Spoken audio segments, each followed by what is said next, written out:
What's shaking all my bacons out there? It's Danny Diaz Presents, aka DDP, coming at you with another video, and finally, the sequel to my best performing video on the channel by far. I had so much fun making the first Danganonpa character ranking, and it was my first video, and I'm excited for the second one. I'm excited for you guys to watch and feast with your eyes on the second one. I tried to make sure it was just as good as the first one, plus better, because, you know, sequels. Make sure to check out the first one if you haven't already. If you like this one, make sure to leave a like, subscribe, all that nonsense. I hate saying it, I hate hearing it, but I know it's gotta be done.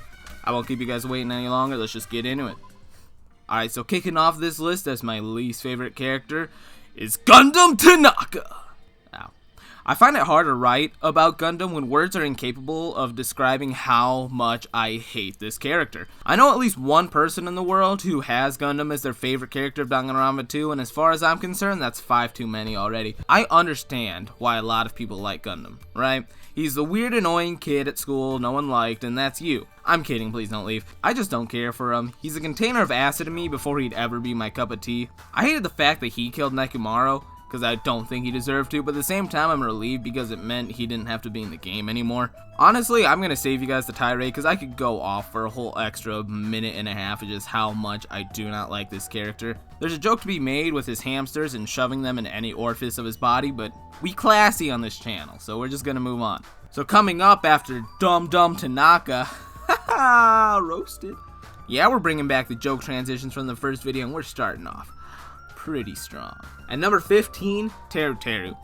On a scale from 1 to 10, right? If 5 is being indifferent on any given character, Teru Teru is like a 3.5. Gundam is a 0 for reference. I never minded Teru Teru's sexual harassment. I get it's a game, right? And that's his whole thing. But it became too much of his character. I love a nice ill-timed dirty joke every now and then. I mean, who doesn't? But I wouldn't make it my personality. If there was a list of all the ways to have everyone hate you and for you to never get bitches, being a perv would be at least number 4. You'd think it'd be closer to number 2 or number 1, but girls can really look past a lot. I miss so many red flags waved right in front of my face, you'd think I'd be a colorblind bull fighting every Manitor being my ex-girlfriends. Bull's already colorblind, I know. See, I hate Teru Teru's sexual remarks, but when Miyu makes sexual harassment her personality, it made me immediately fall in love with her. We really be living in a society, huh? I gotta give it a Spike Chunsoft though, they really made you feel bad for this man after the first trial. Good backstory. Following the character who even their chef's kiss isn't consensual. Number 14, Hiyoko. I feel like you can never put Hiyoko too high on a character ranking without setting off some serious red flags about yourself. Luckily, I didn't like her, so this is a non-issue. The little Terror was just a pain in the ass the whole time, and her few moments of being cute or genuine were outshined by her being a little shithead all the time. Believe me, I like Mia Tsundere. Pretty sure that's the right word, I don't really remember, I don't want that in my Google search. But there's a line between being endearing and being unbearable. Himiko crossed so far over that line that she went around the globe and ended up right where she started, then proceeded to cross the line a second time. You're first introduced to her while she's squishing ants for fun, and no amount of redemption can make up for the fact that she's literally a psychopath. I don't remember her island mode ending, I'm pretty sure it was kind of nice, but not nice enough. I will say she was cute though, and and I just found out I'm going to jail after I record this. We're just going to move on. Following the local lolly, I don't know if that's wrong to say, number 13 is Peko Yama, one of the most disappointing people on the list. I really like Peko going into the second game. Awesome talent and this stoic cool girl vibe that made you want to be close to her and show her fun stuff. Mainly so you can feel like your 18 years of being lazy is made up for because you impressed someone who actually did something with their life. But then she killed all that magic in one fell swoop. Or should I say, slice. Anyway, this will be a preview into my Danganronpa 2 trial ranking if I ever make one of those. The nonsense Peko was on at the end of the second trial made no sense. She sounded so dumb the whole time and gave a big F you by the end to, well, you, the rest of her class, as well as the second trial of the first game for being such a sad predecessor. I'm not rereading that line, just enjoy me not being able to say words. It's nice to know that any conversation I had with her though was just a charade because she was Master's tool and I hate it. And though it shouldn't matter, they did not do her voice actor justice in the anime. I watched dub. If I wanted to read, I'd read manga. And I would also never read manga because I'm not a nerd! Okay, following the girl who could play with my sword any day, What, did you watch the first video? You knew that this was gonna be filled with boner jokes to make this a proper sequel. I had like 10 in the other one, and every time I rewatch it, I find 3 more somehow. At number 12, Byakuya Tagami, Imposter. I can't be bothered to find out if he had a real name or not. I don't really care. This was almost a rough list for women, having 4 in a row on the lower half of this list, until I remember that this character existed and that I hate him. Well, that's not true, but it's not true. I don't know much about him, I don't remember him much from the anime, and I don't wanna know anything more about him. All I know is that he tried to pretend to be the one and only Byakuya Tagami, and that was punishable by death all on its own. I just think it's one of the weaker story points. He's the ultimate imposter. It's just stupid. I already know that people are gonna hate me for how low I rate this character, but following up whoever the last guy was, and taking number 11 is Mikan. Now let me be clear, we've already crossed into the realm where I like all of these characters, just, you know, not evenly. I really liked Mikan as a character, but it's genuinely so hard to like really like her. Believe me, every free time event with her made me want to swaddle her up like a newborn baby and hold her forever. But in terms of a favorite character though, that gets trumped by anyone I can have a normal conversation with, which is most other characters as it turns out. Sometimes her voice can come across as cute, and other times it can make my balls recede back into my body. I do genuinely love how deep you can look into her character, even if she's not my favorite as a character. Now the bandages on her arm, just in case she needs some, or you know, it's just a style choice, or does she harm herself and she heals herself? Her bangs look poorly cut, did she do them herself? Just so much depth that even if she wasn't my favorite, I can proudly say that they did this character justice. To be honest, every time I reread this paragraph, I want to put her higher on this list, but I know in my heart of hearts that if she was taken out of the game, I wouldn't really mind that much. Yeah, no other comments. Mikan's just bad AF. At number 10, Fuyuhiko. Fuyuhiko is such a good boy, I love it. Like most people, I thought he was just a little bitchy asshole at the first part of the game, but his turnaround was so nice and gratifying, it made me want Hiyoko to die whenever she started shitting on him. Bro literally cut his stomach open and she went, "That doesn't mean you're sorry. I don't even apologize when I'm sorry," and this man gave himself a whole Z section for his apology, baby. I kind of hate his character design. I get he's whole like a wimpy babyface type and he's got a small PP and all that, but they didn't have to do him like that. My man's literally prepubescent, a fetus among ultimates. Mikan was probably the one who had to abort this fetus of a man. Too far. All this of course being redeemed by a single eye patch. His love for Peko opened him up to be the little big softy that he is, which ironically enough is the only redeeming quality about Peko. I get a lot of people hate the fact that his story arc just kind of cuts off, but I think it came to a nice finish. He was a jerk, got redeemed, became honestly one of the little rays of hope in this group, and I'm glad he made it to the end. So it's weird writing these scripts sometimes, because I can write so much about the last character, but this one that I like more, I'm gonna struggle to figure out how to make this paragraph longer because she dies so early. These last 2 sentences of nonsense help, but nevertheless, coming up after Baby Gangsta, Akane nailed it. There's really nothing I can come up that'd be better than that. At number 9 is Mahiru. I like Mahiru because she was just so grounded, which is kind of something you don't really get all too often, most noticeably with characters like Mikan and Buki or Akane. Almost every ultimate has their quirks, and obviously it makes sense, but Mahiru's character felt like just a normal, cool girl with a little bit of badass mixed in. I don't remember exactly what scene it was or how the scene goes because I'm too lazy to put effort into my scripts, but there was a time where Fuyuhiko was just being himself and she just shut him down with no fear at all, and then I think he threatened to kill everybody and she kind of shut up, but before that, oh, badass. Just completely neutered him, like she could not give a fuck. Her final free time event was probably one of the cutest endings I had seen, and it made me wish she was still around. Based on her appearances, some parts of her design is kind of lacking, but based off her shower scene, no it is not. She gives off a tomboyish vibe and ironically enough looks like she would like baseball. Rest easy, little slugger. Well, after the poor Shutterbug that got completely shit on, at number 8, Akane. Let's see how long I can go without bringing up Akane's boobs. So, Akane's boobs, fuck! My first thought when seeing Akane was, really? Another big boob brown ultimate? You nailed Aoi, how dare you try to duplicate perfection? It took a whole playthrough to get over my bias before the second time around when I actually really started to like Akane. You can't take her too seriously and that's not a bad thing. She has one of the biggest hearts of any characters, right behind some of the biggest breasts. And a big sweet smile. There's so many sweet things you can say about Akane, and I guess some not so sweet things. I feel like most women I know would hate her. Does that say more about the women I know? Akane, or all women in general? We may never know. But I feel bad trying to type anything that implies she's dumb. Because she's not, but I know I have to bring it up. She's just Akane, and that's really all the explanation she needs. Now, the explanation doesn't always fly, right? If someone told me that Nekumara almost died because Akane did something stupid, I would slap the shit out of them if they followed it up with, "That's Akane!" Not as good as Aoi, but as titties. I mean, number 7, Nekomaru ni die! This man is a god in my eyes. I'm not joking. An aura/poop-filled god. He's a character I can get inspiration from, like he was spoon-feeding it to me, or rather nursing me with inspiration from his aura-infused pecs. I love this man. His ultimate ability is fucking stupid, but I love this man. Although he does have a really nice story around his talent that makes me like him that much more. I really can't even think of anything negative to say about him. He's just all around a great guy. I wish he didn't die, but the moment he turned into a robot, I knew he was doomed and next to go. But he gave me one of my favorite trials of the game, which makes me love him that much more.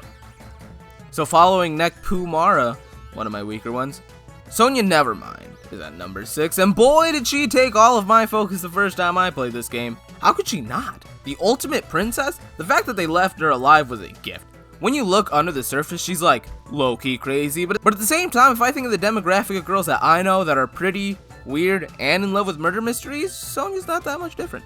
I can't even imagine what Sonya looked like if she was real, but I imagine my jaw and my genitals would be going in inverse directions. And I can't look up cosplayers because I can't afford to fall in love right now. Sonya's dialogue never fails to get a laugh out of me. Sonya is the perfect girl, which is why she's the first one I maxed out. But as anyone in love knows, sometimes imperfections are the most important thing. Kazuichi is kind of a good example of that. Speaking of which, also I'm not in love with Kazuichi, but speaking of which, I had to give time for the transition. Following the princess whose pants I like to travel in, Kazuichi Soda. Number 5. I messed up the order.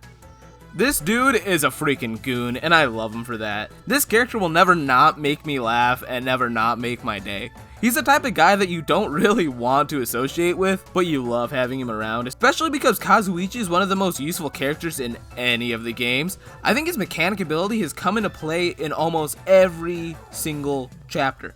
I don't know if anyone else was on this boat, I'm sure some of you were, but I really wanted him to eventually end up with Sonya, despite knowing he did not deserve to. Honestly, I'd be fine if Sonya ended up with any character other than... I refer to characters by their first name in Danganonpa because that's how they're always referred to and referenced as in the game. Plus, I'm hard-headed, so it always irks me whenever someone is like, "Oh my god, I love soda." You better be talking about Orange Fanta. Don't go out of your way to call him last name first. And I get it, right? That's how it's done. You say the last name. But it feels like in most other instances of like anime I watch, anyone I talk to, they refer to them as how they're referred to. So in a game where they're always referred to by their first names, except for exceptions like Hifumi calling people, you know, Mr. Naegi and whatnot, and probably some other characters here and there, I'm not gonna go out of my way to be like, hey, you know how all those characters are always referenced in the game? Well, let me just say their last names to confuse the shit out of you. Anyway, where were we? Kazuichi is one of my favorite designs too, just perfection by simplicity I suppose. Unfortunately his character isn't gone into that deeply, but that's okay. He's a lovable doofus, and everyone has one of those, and if you think your friend group doesn't have one of those, then it's probably you. Alright, next up after Soda, the only joke there is how stupid I sound. Number 4, Ibuki. Another example of how perfection isn't everything. Ibuki is just so imperfect that it makes her perfectly Ibuki, a sentence that everyone will understand, but makes no sense logically. Like 98% of the people who play Danganronpa, I would probably classify myself as somewhat of a nerd. And like 70% of that demographic, I was in band. So the ultimate musician immediately scored her bonus points. Sure, her music might not be to everyone's taste, and could probably be best represented by shoving literal dog turds in my ears, but musicians will still give it the recognition and respect it deserves. Ibuki's backstory isn't necessarily deep or heartwarming, but it's nice, and I love learning more about her. Ibuki has an energy that can't be replicated. Some girls try, but it's obvious they're going out of their way to be quirky when they do. She carried herself with so much confidence and bravado, it made her an absolute delight, even when she literally breaks the lock off your door during a game where people are trying to kill you. I think Ibuki might have been best girl for me, but it's kind of a toss-up. I just love her so much, and I still completely, unironically, say good nom-nom-nomming to this day. Best girl. Oh, I guess I did think she's the best girl because that was the end of the paragraph. At number 3, Hajime. I love Makoto as the protagonist the most, but I think it's completely valid, and I completely see why people would like Hajime more. Hajime had a way of making you feel a lot more grounded than Makoto did, even though Makoto was supposed to be like the completely average Joe. With Hajime, it really felt like you were just a normal guy in a group full of ultimates. And unlike Makoto, who was relatively ahead of everything, Hajime was consistently falling behind, always being one step behind Nagito and Chiaki. He needed to lean on them, probably more than Makoto needed to lean on Kyoko and Byakuya. It makes you feel more helpless, more hopeless, and even worse, more homeless. I think that's supposed to be holeless. Now, in talking about Hajime's character, I have to talk about Uzuru Kamakura, which I kinda hate. For the most part, I can get behind most things when it comes to this game, but when they pulled out, we just gave him ultimate abilities, including ultimate luck, I checked out on the whole storyline. Seeing him turn into Uzuru in the anime was heartbreaking, so it gets points for that, but with everything else, it's just hard to buy into what they're selling. This paragraph hasn't been funny so far, and I apologize for that, but sometimes there's just not as much room for the ha-has when you got a lot of important things to say, despite Hajime's paragraph being shorter than a lot of other people's, because I don't have that many important things to say. He's okay. At number 2, Chiaki. Is there a person alive who doesn't like Chiaki? No! Chiaki is my wife in Danganonpa 2, 1, 3, Ultimate Despair Girls, and that shitty summer camp game I've yet to finish or really play at all. It's hard not to want to go for the gamer girl, so I made it easy on myself and just went for the gamer girl. Easy choice. Chiaki didn't stand out and scream, "Hey! I'm the most important female character, yoo-hoo!" as much as Kyoko did. She was a sleeper, in more ways than one. Who knew snoozing could be so cute? Anyways, it may be a bold statement, but probably the best Danganronpa character ever made. And that's not just the boner talking. Add another one for the boner tally. So while on the topic of praising Spike Chunsoft for giving us Chiaki, screw you, Spike Chunsoft, for what you did to Chiaki! Probably one of the saddest deaths, along with someone else from the third game I can't mention because spoilers. I enjoy the free time events with her and wish they never ended, or for her just to be there. At a certain point, however, I have to go, this is a video game character, and move on with my life, or realize I will die alone. Speaking of moving on, we're gonna move on to the best character of the game, and my most favorite character, and despite me saying Chiaki might be the best character in the entire Danganronpa series, I think this is the best character in the entire Danganronpa series. You already know who it is! Following the e-girl of my dreams, Nagito. I refuse to say the last name in fear of sounding stupid. You either love him, or you hate him. I'm pretty sure a majority of people love him. I'm of that demographic. I do understand why people would hate him, and you should understand why I would hate you if you do. I can say with full certainty that the second game would not be nearly as good without him. He was necessary in that game. He wasn't necessary in Ultra Despair Girls, who didn't really need to be there, but that doesn't matter. His presence was nice anyways. Well, I mean, obviously he did need to be there, because he's in the story, but you know what I mean. Don't judge me. Huh? Yeah, why don't you go make your own list and leave it down in the comments. And while you're at it, make sure to leave a like. So Nagito was a very well-designed character, and it was obvious that they took a lot of care when crafting him, because he's more than just a character. In my opinion, he's symbolic to some degree. Not a symbol of hope. Oh god, no. That title is purely Makoto's and probably All Might's. See, what made the second game such a good sequel is how it leaned on the masterpiece of the first game, and your expectations from it. You're told right away that your memories are gone and that there's a traitor rather than discovering it later on, because you use plot devices from the first game to mess with your expectations of this game. Many of the trials have enough similarities that you almost expect to know how it somewhat goes before discovering what truly makes them different, and the ultimate lucky student that was deemed the ultimate hope in the last game is a deranged lunatic that arguably became the antagonist, and that's my boy right there. I can't think of the beauty of the second game without thinking of Nagito. I think of Chiaki too, but usually she's naked and muscular. The somewhat sexy surfer is kind of a vibe. I always liked his long jacket, but then I've seen cosplayers have jackets like that and it looks completely fucking stupid. And of course I have my own reasons for thinking Nagito is the best character that's just specifically tailored to me and no one else. Personally, I'm kind of extremely lucky. So just assuming things are gonna go well and end up in your favor just resonates with me. And I always like smart characters as well. Characters like Byakuya, who are just extreme. Because when you're playing the game assuming you're not completely lost, it's a headache to deal with other characters being like, oh, well, I don't know what happened. So the fact that Nagito was just so intelligent made him that much cooler to me. He basically just fucked around the entire trial because he already knew who did it. And me being the kid who talked throughout all my classes, never did homework, but still got A's and B's in his honors classes, I always understood where Nagito was coming from. Sometimes you just want to have fun. If I was in the Danganonpa world, I like to think me and Nagito would be friends, but at the same time, I feel like two people who are too similar would just end up hating each other. Seeing him and Makoto get along in the Ultimate Summer Camp game was also a treat, and was probably the only good thing about that game. But I'm just talking my ass, I haven't finished it. But when I'm done with that, get ready for the hour-and-a-half long Ultimate Summer Camp Boo character ranking, coming soon. To put a nice bow on things, because I always hate leaving a video feeling like I didn't give a good ending. The characters of the second game were probably my favorite cast by far. All the characters had cool abilities, nice personalities, minus Gundam, and I never wanted any of them to die. Is Nagito my favorite character of all time? Maybe. Do I like him and Chiaki more than I like Byakuya and Kyoko? Also maybe. When I get done with all the games, I think I might just do one top 10, just so I can really talk about my favorite characters of all time throughout all the games. I procrastinated a little bit on this video, so there's a little bit more of a gap between videos than I wish there was, but so until next time, peace out, Girl Scouts.